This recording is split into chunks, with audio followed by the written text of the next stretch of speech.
Moi, j'ai voulu regarder la réalité en face. C'est cela, oui. Je n'ai jamais eu de compte à l'étranger, ni maintenant, ni avant. Ta gueule! Je ne voulais pas qu'on prenne une photo de moi au petit matin, glauque. Je tiens à dire que c'est un mensonge. Les sbroufs, c'est vous! Du calme, camarade! La République, c'est la fermeté dans l'application de la loi. J'hallucine. Mais je sais pas pourquoi tu t'énerves. C'est que les affaires privées se traitent en privé. Je vais vous faire une confidence. Je me lève le matin et je me couche le soir. Tu fermes ta petite bouche, tu me parles de politique. Bonsoir à tous et bienvenue dans ce 86e numéro de l'Hebdo Politique sur Sensation Yvelines. Ce soir, je reçois Alain Hadjadj, le maire de La Verrière. L'Hebdo Politique, Nicolas Kirillovitz. Alain Hadjadj, bonsoir. Bonsoir. Vous êtes né le 6 octobre 1957, vous avez donc 58 ans, vous passez votre enfance à Sarcelles en Seine-Saint-Denis. Dès l'âge de 14 ans, vous vous engagez politiquement, d'abord à l'extrême gauche. Pourquoi vous êtes-vous engagé si tôt dans la politique ? Oh là, sans doute parce que d'abord j'étais issu d'un milieu ouvrier. Politiquement engagé ? Non, pas du tout, absolument pas. Mais justement, je ne trouvais pas normal que mes parents ne s'engagent pas plus. Et puis le contexte politique de l'époque, et pour être tout à fait franc, c'était la fin de la guerre du Vietnam. J'étais très très marqué par ces images à la télévision. Et donc voilà, je me suis engagé d'abord et finalement ça rejoint assez bien ce que je suis aujourd'hui pour le pacifisme. En 1985, vous rejoignez le Parti communiste. Vous affirmez ne pas être un homme de parti et aimer votre indépendance. Alors ma question est simple, cela fait-il de vous un homme politique différent aujourd'hui ? Peut-être moins stratège plutôt ? Je crois, oui, vraiment, et je le revendique en plus d'être effectivement différent. Ce qui m'intéresse dans la politique, c'est la chose publique, c'est-à-dire l'intérêt des gens, et moins les histoires d'appareils, de partis qui m'ennuient profondément et que je trouve dérisoires au regard des problèmes des habitants. En 1987, vous vous installez à La Verrière d'abord pour des raisons professionnelles et associatives et vous allez progressivement vous impliquer dans la vie de la commune. En 2012, vous êtes élu maire de La Verrière, vous succédez à Pierre Sélincourt dont vous étiez le premier adjoint. Ensemble, nous allons parler de votre commune et de l'élargissement de la communauté d'agglomération de Saint-Quentin en Yvelines. L'Hebdo Politique, le Money Time. Mais on débute avec le Money Time, c'est une série de questions-réponses pour savoir un peu plus sur vous et connaître votre avis sur l'actualité. Nous sommes en pleine conférence climat, la COP 21. Quels sont vos gestes à vous quotidiennement en faveur de l'environnement, pour économiser ? J'essaye d'avoir effectivement quelques gestes simples. Je suis très attentif à la consommation d'eau. Chez moi, c'est une obsession. Économiser l'eau, c'est une ressource nécessaire. L'électricité, évidemment. J'éteins souvent les lumières derrière moi, dans les bureaux. Vous êtes attentif à ce genre de gestes ? Oui, très attentif. J'essaye de prendre le moins possible la voiture, même si dans nos fonctions, on est un petit peu obligé d'avoir des déplacements complexes, donc forcément en voiture.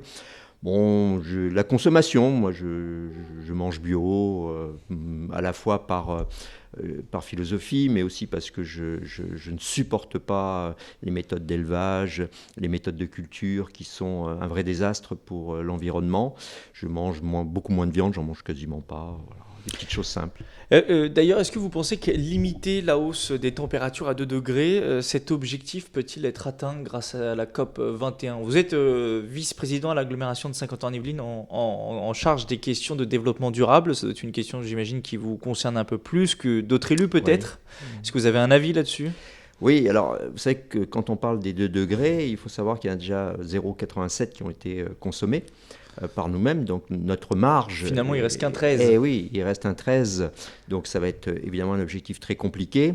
Je pense qu'il n'y a pas une réelle volonté de prendre toutes les mesures, toutes les dispositions pour cela, et que la COP21 fera comme les autres, peut-être un peu mieux, un petit peu moins bien. Ce n'est pas les conférences qui sont importantes, c'est ce qui se met en œuvre derrière, entre 2 conférences. Et malheureusement, il est montré que les dispositions qui sont prises, qui relèvent d'une autre pensée finalement du mode de consommation, c'est ça qu'il faut interroger.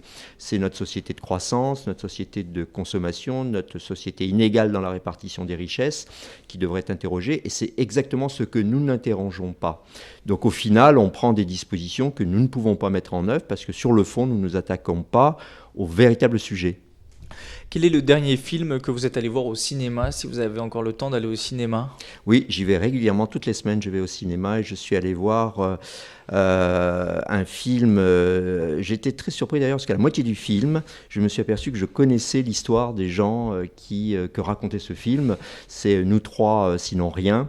Et c'est l'histoire d'un couple qui a quitté l'Iran, du Parti communiste iranien à l'époque, et donc chassé au moment de la révolution après le Shah, emprisonné. Même quand vous allez au cinéma, il y a un lien politique. C'est le hasard. C'est le hasard. Le hasard.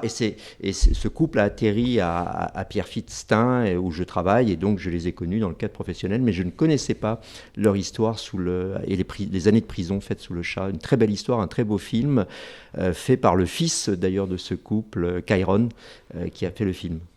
Mise en cause dans l'affaire de la sextape de Mathieu Valbuena, Karim Benzema aurait joué le rôle d'intermédiaire dans cette affaire de chantage. A-t-il encore sa place en équipe de France selon vous? Je ne sais pas si vous avez un avis sur la question. Aucun avis. Ça vous intéresse pas? Le foot m'intéresse pas. Le foot vous intéresse pas plus généralement? Le sport en général, non. Et non, la seule chose que ça m'évoque, c'est que quand l'argent à ce niveau-là rentre, ça gangrène forcément, c'est terrifiant. Quel est le cadeau de Noël que vous ne voudriez surtout pas trouver au pied du sapin? S'il y a des gens qui nous écoutent et qui sont peut-être intéressés par cette question, quel est-il? Écoutez, je ne fête pas Noël depuis tout petit, je ne fête pas Noël et donc je n'ai jamais de cadeau sous le sapin. Il n'y a pas de sapin. Finalement, le mauvais cadeau alors? Je ne sais pas, le mauvais cadeau, non, non honnêtement, je n'ai pas d'idée. Moi, je suis attaché aux petites attentions plutôt qu'aux cadeaux, donc voilà, moi, les petites attentions me suffisent. Dernière question, mardi dernier, 1er décembre, c'était la journée mondiale de lutte contre le sida. En France, l'épidémie ne recule pas, avec près de 7000 nouvelles contaminations en 2014 et des chiffres en hausse chez les 15-24 ans. Quelles mesures doit-on mettre en place rapidement pour lutter contre cette tendance-là? Par exemple dans les écoles, est-ce qu'on peut mettre en place des choses particulières?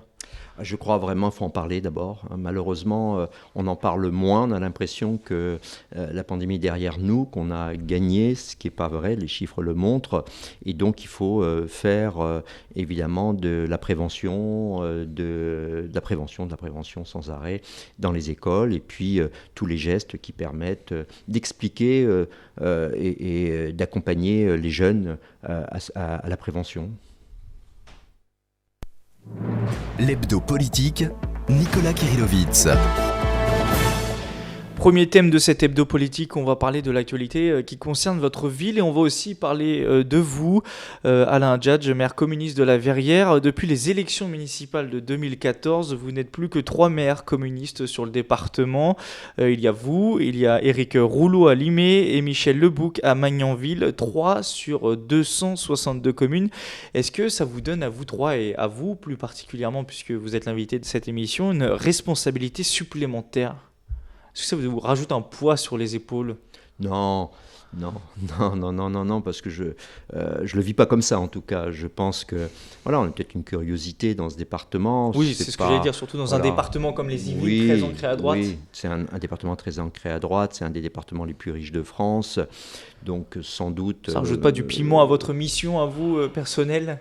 Non, je ne le vis pas comme ça. Franchement, je ne le vis pas comme ça pour les raisons que j'ai expliquées tout à l'heure. Je ne me sens pas un homme de parti, je ne me sens pas un homme partisan et prisonnier des logiques de parti. Donc, si les idées que je défends progressent, tant mieux, évidemment, et j'essaie de les défendre. Et je pense que c'est la meilleure façon de faire progresser mes idées, c'est de montrer qu'elles ont du sens sur le terrain dans la manière dont je pratique le mandat. Justement, ça allait être ma question. Qu'est-ce que ça signifie aujourd'hui d'être un maire communiste en 2015 à travers, par exemple, à travers quelles mesures, quelles politiques on peut le ressentir comparé à d'autres villes? Je crois que c'est la cohérence de la démarche. Moi, j'y suis très attaché, c'est-à-dire mettre du sens derrière les mots, ne pas être attaché à la conquête des mandats. Vous voyez bien, un maire communiste dans les Yvelines, il est complètement détaché de ça. Je ne serai jamais conseiller départemental, je n'ai pas fait le choix d'être aux élections régionales, et je ne serai pas député, je ne serai pas sénateur. Donc voilà, j'ai une forme de liberté à travers ça qui me donne la possibilité d'exercer mon mandat sans être dans la contrainte sans arrêt de capter l'électeur pour l'électeur. La deuxième chose, c'est que donc donner du sens par exemple, quand je parle, moi, de pratiques citoyennes, de débattre avec les gens, je crois profondément à cela. C'est-à-dire qu'il faut aller jusqu'au bout de cette logique et être capable de dire là-dessus je me trompe, ou là-dessus je peux évoluer, ou le débat avec les gens. Voilà, la co-construction, finalement. Ouvrir cette possibilité de co-construire des alternatives, y compris de gestion quotidienne avec les habitants. Ça, c'est important. Rappelons que la Verrière est dirigée depuis longtemps par un maire communiste. C'était le cas de votre prédécesseur, Pierre Sélincourt, qui était maire pendant 29 ans entre 1983 et 2012. Dernière question à propos de vous et de votre engagement. Quel type d'élu êtes-vous aujourd'hui ? Quel type d'élu communiste êtes-vous aujourd'hui ? Est-ce que vous êtes l'élu communiste qui n'a rien à voir avec le Parti socialiste, qui ne le reconnaît pas comme un parti de gauche, ou alors un élu communiste qui se dit finalement c'est un allié normal, le Parti socialiste aujourd'hui et le gouvernement notamment ? Est-ce que vous êtes critique par rapport à la... Ça, je suis très critique vis-à-vis du gouvernement. Je ne me reconnais pas du tout dans la politique du gouvernement telle qu'elle est conduite. Vous êtes un vrai homme de gauche comparé au gouvernement d'aujourd'hui ? Oui, je considère que le Parti socialiste ne conduit absolument pas une politique de gauche. C'est son choix, c'est comme ça. Après, je ne confonds pas tout le monde. Je pense qu'il y a beaucoup de socialistes qui ne sont pas d'accord avec la politique conduite, qui ne l'exprime pas toujours, que c'est pas simple quand on est justement dans ces logiques partisanes. Et moi, je crois qu'il doit être possible, mais on en est loin, de reconstruire une gauche différente, une gauche plus humaniste, plus écologiste, mais sans doute aussi beaucoup plus proche des préoccupations des habitants, et ouvrant une nouvelle alternative de rupture avec un monde qui va dans le mur. Vous y croyez pour 2017 ? Parce que là, pour 2015, ça paraît compliqué, mais pour 2017 ? Je pense que c'est peut-être un peu prématuré. Sans doute la défaite, parce que je crois que ça va être difficile pour la gauche d'être en bonne posture en 2017 et que peut-être ça sonnera le réveil et la volonté effectivement de construire autrement et autre chose. Abordons désormais l'actualité de votre commune. Plusieurs projets ont fait l'actualité ces dernières semaines, à commencer par le nouvel hôpital de la Mutuelle Générale de l'Éducation Nationale. Un mot sur ce projet et notamment sur son importance pour votre commune, historiquement liée à la MGEN. Oui, c'est une petite commune qui a cette particularité d'accueillir un des plus grands hôpitaux psychiatriques de la région parisienne. Donc nous en sommes fiers, ça nous distingue aussi, ça montre la capacité d'ouverture, d'accueil de notre population, du vivre ensemble aussi, puisque les malades traversent la ville, vivent dans la ville. Donc ça va nous permettre de consolider la place de la MGEN dans notre commune. C'est une entreprise de l'économie sociale et solidaire. Donc ça nous plaît bien. Des rentrées financières pour vous, non, des emplois ? Des emplois, une image de marque aussi, mais des emplois. Et donc l'agrandissement de la MGEN va permettre de consolider l'emploi existant, voire de permettre de recruter encore, de développer l'activité de la MGEN sur notre territoire. Alors le projet de 100 millions d'euros prévoit la reconstruction totale du site pour une capacité qui sera portée de 409 à 489 lits. Quel est son calendrier ? Est-ce qu'on le connaît déjà ? Oui, bien sûr. Les travaux vont commencer en 2016 et s'achèveront courant 2018. Donc il y a 2 années de chantier pour la commune. On espère des retombées, y compris pendant les 2 années avec des emplois. D'ailleurs, est-ce que vous participez au financement du nouveau site ? Non, absolument pas. Par contre, on a soutenu, évidemment, on a beaucoup travaillé en concertation avec la MGEN. Je pense qu'on va dire indirectement oui, puisque on va racheter, pas la commune, mais l'établissement public foncier dans le cadre de la ZAC des Bécanes, Gare Bécane, on rachète les terrains, donc quelque part on y contribue modestement, mais c'était pas ça l'enjeu.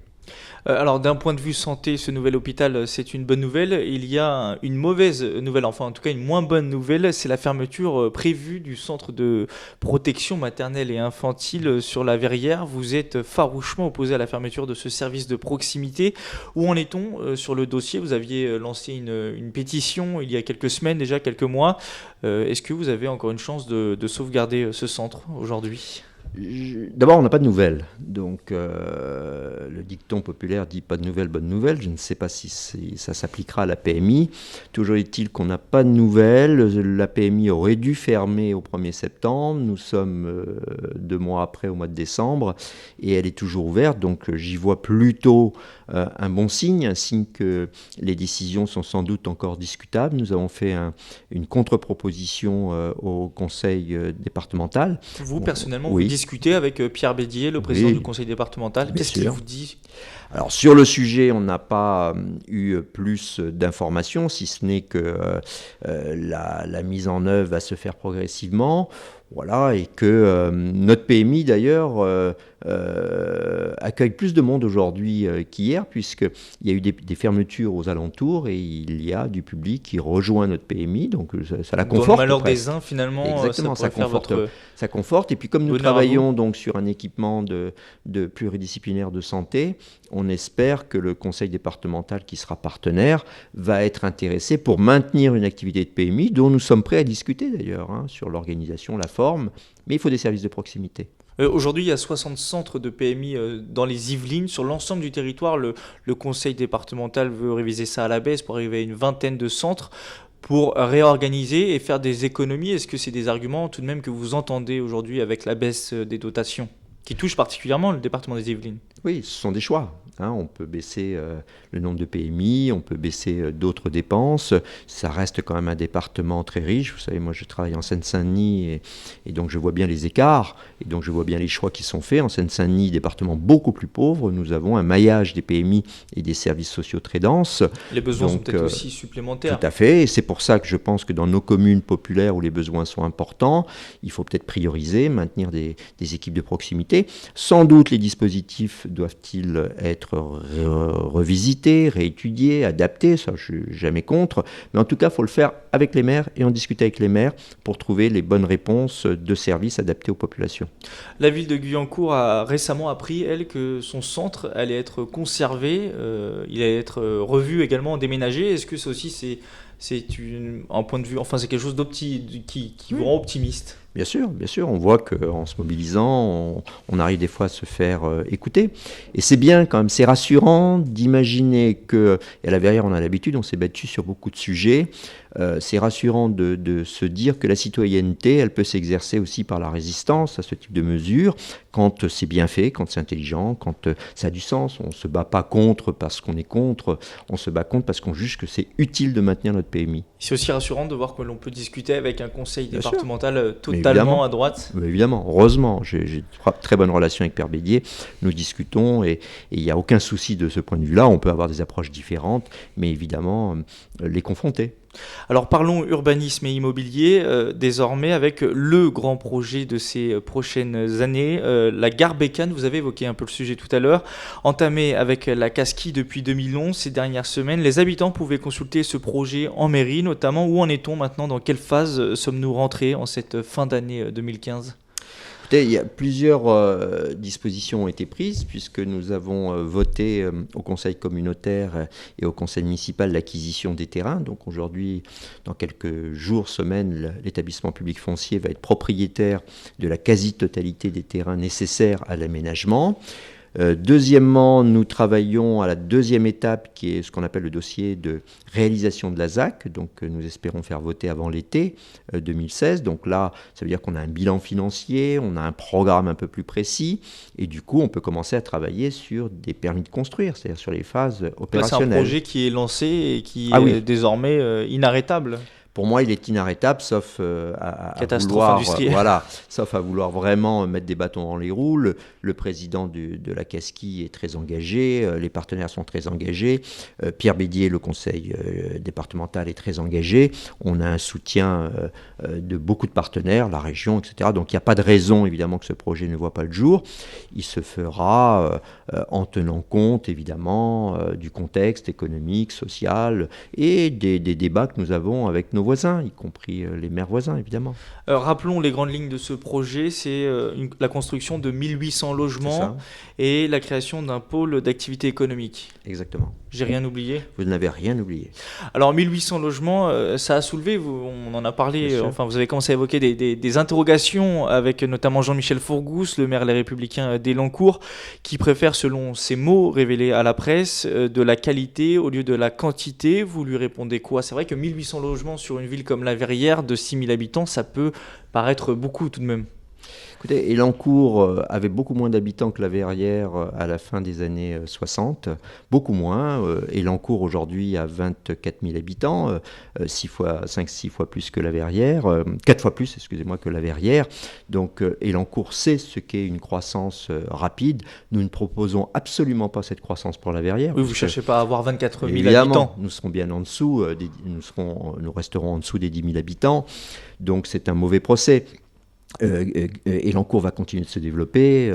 Élancourt a plusieurs projets d'aménagement et de construction qu'il ne concerte d'ailleurs qu'avec lui-même. Nous présentons nos projets, nous en discutons avec les autres maires et nous ferons tout cela dans une durée déjà étalée un peu dans le temps parce qu'on ne réalise pas un projet comme celui-ci en quelques années.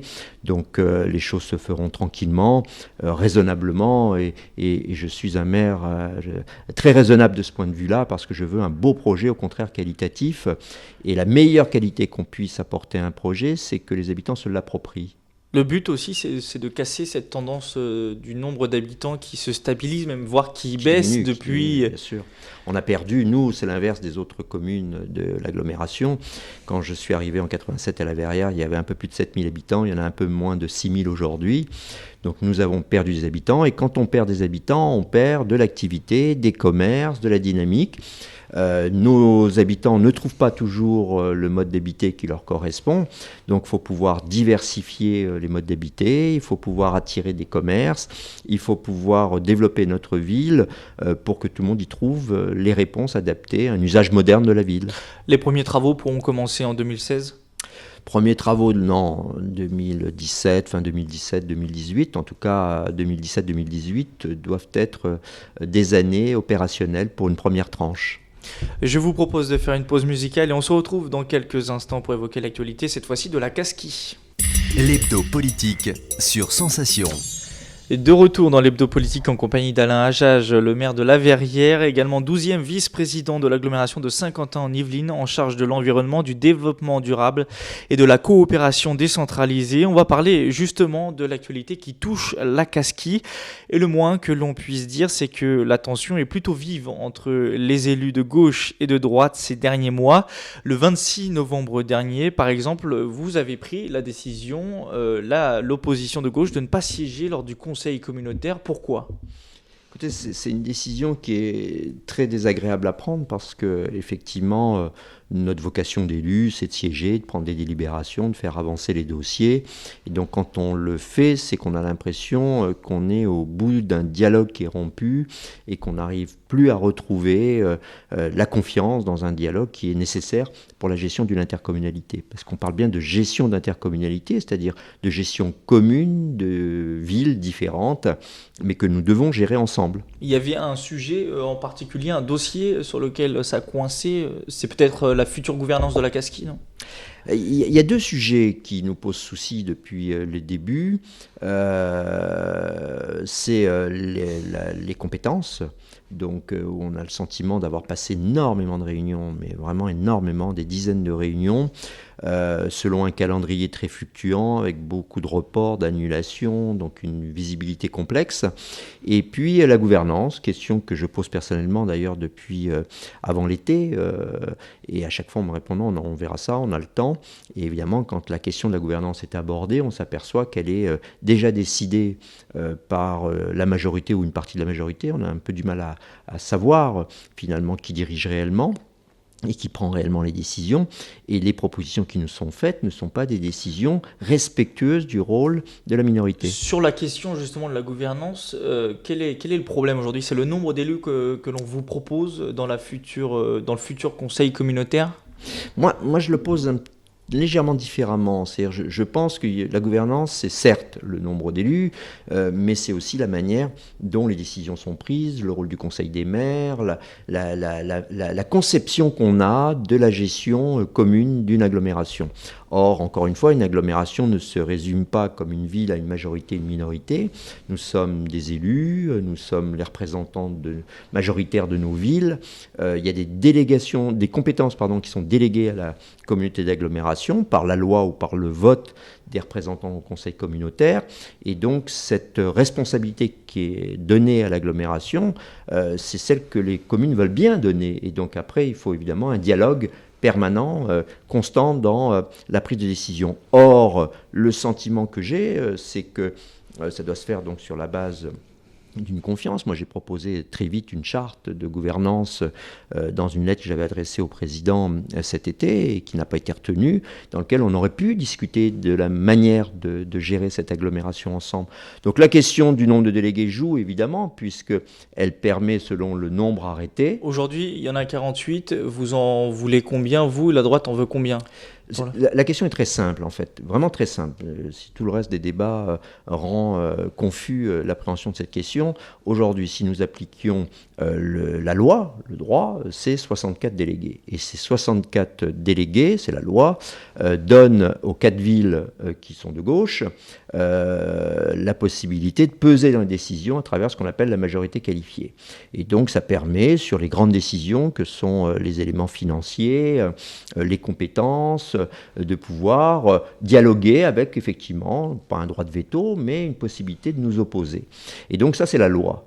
Le président de la communauté d'agglomération a fait une proposition de ce qu'on appelle un accord local, mais cet accord local modifie ce rapport un peu de force qui existe dans la loi avec les 64 délégués et permet à la majorité de s'affranchir un peu de cette minorité de blocage, ou en tout cas de jouer, de peser dans les décisions. Et ça, on a trouvé que ce n'était pas acceptable. Soit on reste à la loi, aux 64, soit on a un accord local, mais cet accord local doit respecter l'esprit de la loi et donc le rapport de force initial. Alors sur cette question-là, précisément, je vous propose d'écouter Michel Laugier, le président de l'agglomération. La gauche, au départ, se souciait de la représentation des petites communes, notamment de la Verrière. Donc, ce que j'ai proposé, que les petites communes soient représentées au moins par deux personnes. Et pour que les choses soient bien claires, nous sommes partis donc du droit commun, c'est-à-dire de la loi. Et sur l'accord local, j'ai proposé que ce soit droit commun plus 1. Donc il y a un représentant en plus sur les communes par rapport à ce que prévoit la loi. Du coup, ça arrangeait tout le monde. Ça arrange surtout aussi les communes historiques de Saint-Quentin, puisqu'elles n'ont pas à revoter, puisque nous sommes sur le même nombre de représentants. Donc c'était le côté très pratique. Et aujourd'hui, me propose autre chose, 73, c'est-à-dire qu'ils n'ont pas la maîtrise complète des membres de leur camp, dans ce qui veut dire qu'ils veulent faire supporter sur tous les autres leur non-maîtrise au niveau politique. On pourrait être clair, ils n'ont pas confiance à l'élu de gauche qui représenterait Maurepas. Voilà, donc, et du coup, ils proposent qu'il y en ait un de moins sur Maurepas, un de moins sur les Clés-sous-Bois. C'est pas possible, je veux dire, c'est pas acceptable, alors que moi je suis parti d'une proposition très claire et pas du tout politicienne, contrairement à eux. Alors pour que tout soit clair, Michel Laugier dit qu'il propose, lui, 75 élus dans l'agglo de demain, notamment pour favoriser les petites communes comme la vôtre. C'est ce qu'il dit en tout cas. Qu'est-ce que vous répondez à ça? C'est pas vrai? Si, bien sûr qu'il y a, vous voyez bien, entre 64 et 75, il y a plein de possibilités différentes. Et le fait de pouvoir mieux représenter les petites villes, le fait de pouvoir effectivement tenir compte des villes historiques qui ont fondé l'agglomération, tout ça, c'est des arguments que nous partageons avec lui. Mais vous voyez bien que la nuance, si je puis dire, elle est relativement importante, puisque dans sa proposition, nous ne sommes plus dans le rapport de force de départ des 64. Nous disons simplement, nous partons de 64. 64, ça permet aux 4 villes de gauche de détenir une minorité qui pèse dans les choix et les décisions. Nous demandons à ce que ça soit que l'accord local prenne ça en compte, donc que ce soit 73 voire 74 à regarder. Mais ce qui est évident, c'est que 75, c'est lui qui s'affranchit. Ça ne respecte plus selon les équilibres politiques de l'agglomération. Michel Laugier parle d'un élu de gauche de Maurepas. Il s'agit de Michel Chapa. Quel est le problème avec ce monsieur-là, s'il y en a un d'ailleurs? Moi, j'en ai pas, personnellement, je le connais pas, et donc je n'ai pas de problème avec Michel Chapa. Vous voyez bien que ma position de maire communiste est une position minoritaire. Moi, j'ai l'habitude d'être minoritaire, donc j'ai pas de souci avec Michel Chapa en particulier. C'est pas du tout, à mon avis, c'est pas ça le sujet. Ça serait une vision assez politicienne. C'est simplement la loi dit 64. On peut faire un accord local, bien on le fait, mais sur les mêmes bases que ce que dit la loi, point. Et dès qu'on s'en échappe, on voit bien qu'on rentre dans des interprétations de combinaisons politiques que les gens détestent. Les habitants, ils n'en ont rien à faire de ça. Il y a des discussions encore aujourd'hui entre vous sur cette question-là précisément. Où en êtes-vous ? Écoutez, on a des fins de non-recevoir à chaque fois. C'est ça qui rend compliqué. C'est que, chacun essaye de dire sortons par le haut, essayons de trouver un accord. On est là pour gérer ensemble. Il y a des grands enjeux, il y a des grandes problématiques. Vous avez travaillé pendant 40 ans ensemble. Comment sûr. ça se fait qu'aujourd'hui, ça bloque tant que ça ?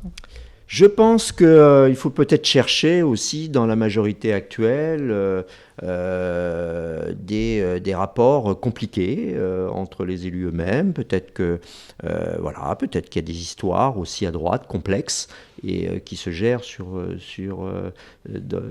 en ce moment. Je ne comprends pas. Honnêtement, je ne comprends pas. J'en ai fait part à Michel Laugier, avec qui j'ai une bonne relation, donc pour lui dire pourquoi n'essayons-nous pas de sortir par le haut d'une crise qui... On n'est pas une opposition permanente entre élus de gauche et élus de droite, malgré ce qu'on pourrait croire aujourd'hui si on s'en fie à ce qu'on lit, ce qu'on voit. Bien sûr qu'on a des divergences, bien sûr qu'on n'a pas la même vision du projet, ça va de soi. Globalement, avec beaucoup d'élus de droite, nous avons l'habitude de voter les délibérations ensemble. C'était le cas sous l'ancienne majorité, c'est le cas encore.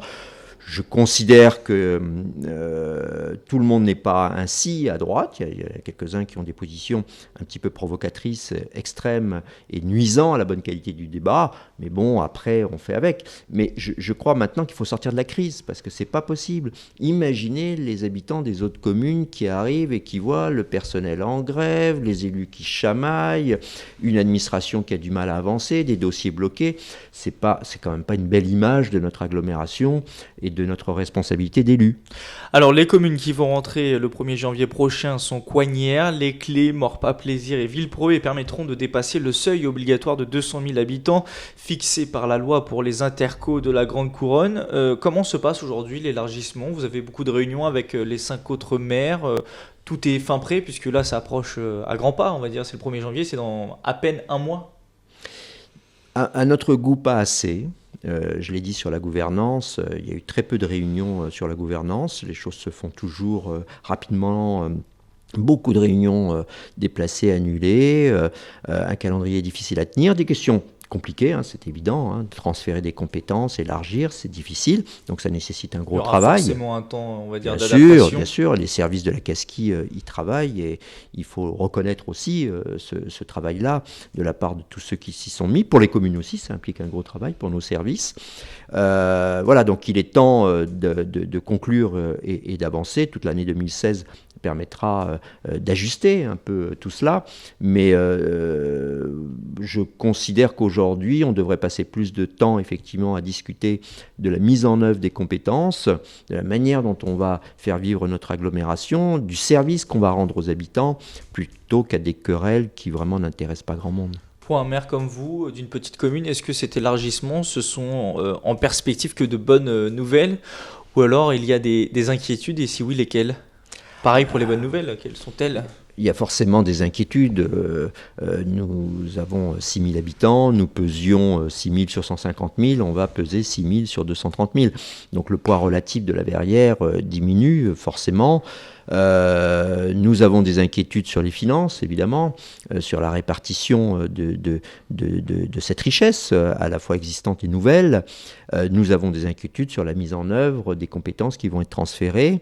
Et nous avons des inquiétudes sur la lecture, qui n'est aujourd'hui pas partagée, sur ce qu'on appelle l'intérêt communautaire, c'est-à-dire la manière dont nous percevons la gestion d'un certain nombre d'équipements, par exemple. Sont-ils communaux, communautaires ? Évidemment, derrière, il y a des répartitions financières qui ne sont pas les mêmes. Donc pour une petite commune pauvre, très pauvre, le rapport à l'agglomération est déterminant, essentiel. Une partie des ressources de la ville dépendent des accords que nous avons avec l'agglomération.